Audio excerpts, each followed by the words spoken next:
Voilà la vidéo de présentation du Acer Liquid E1 qui est un smartphone tournant sous Android 4.1. Donc l'écran affiche une diagonale de 4,5 pouces. C'est un écran IPS LCD.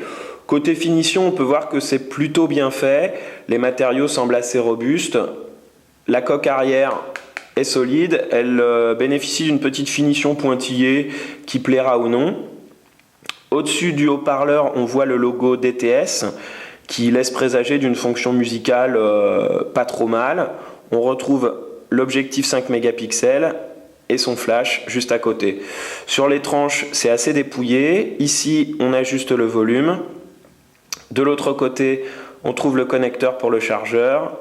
Au sommet, une prise jack 3,5 mm pour raccorder soit le casque qui est fourni avec le téléphone, soit votre propre casque. Et ici, le bouton pour allumer le téléphone. Donc on l'allume. On voit que l'écran est plutôt lumineux. C'est une dalle IPS LCD qui bénéficie d'une résolution de 960 par 540.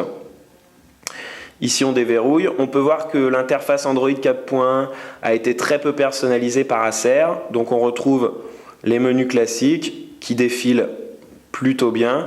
Le processeur est un modèle double cœur cadencé à 1 GHz. Donc a priori il y a peu de problèmes pour gérer du monotâche. Ça ralentit un petit peu sur du multitâche, mais rien de vraiment catastrophique. En haut on retrouve le menu déroulant.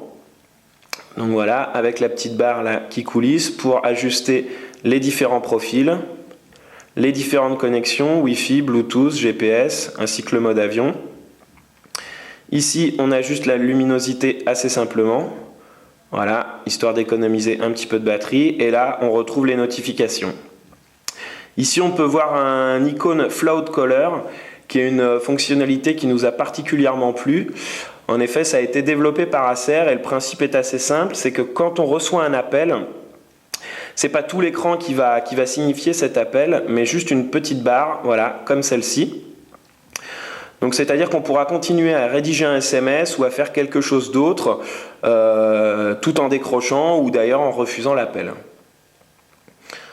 Voilà, on retrouve l'interface menu très classique d'Android avec les applications. Ici, les widgets qui défilent et ici, l'accès au Play Store pour télécharger des applications. Pour la navigation web, on fait confiance à Chrome. Donc le chargement des sites est assez rapide. Ici on est en Wi-Fi. Voilà. Par contre on constate que l'affichage est un petit peu juste quand même. Donc généralement il est préférable de zoomer. Donc après c'est sûr que c'est moins pratique pour lire. Mais ça fait moins mal aux yeux. Voilà. Donc le scroll, le zoom, a priori tout est plutôt assez fluide. Petit détour par la photo. Donc on a dit que c'était un appareil photo 5 mégapixels. Les clichés sont plutôt moyens. En intérieur, c'est souvent trop sombre. En extérieur, quand les conditions de lumière sont plutôt bonnes, ça reste convenable, mais pas de là à exploiter les clichés en dehors du téléphone. Donc pour la mise au point, soit on fait confiance au déclencheur classique, soit on a la fonction Touch Focus. Voilà, qui permet de focaliser au doigt. Ça marche moyennement, dirons-nous.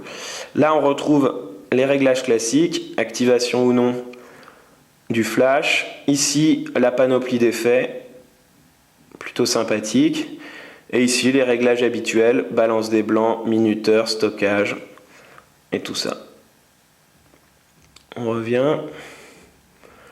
Pour la musique, vous avez le choix entre deux applications, soit l'application musique, qui est assez basique mais plutôt efficace, soit l'application Play Music, ici, qui est un petit peu plus performante. Le rendu sonore est très correct. Je rappelle qu'il y a la technologie DTS qui est intégrée, donc le rendu est assez agréable. Il faut juste éviter de monter trop le son parce que ça sature un petit peu rapidement. Mais sinon, c'est plutôt convaincant.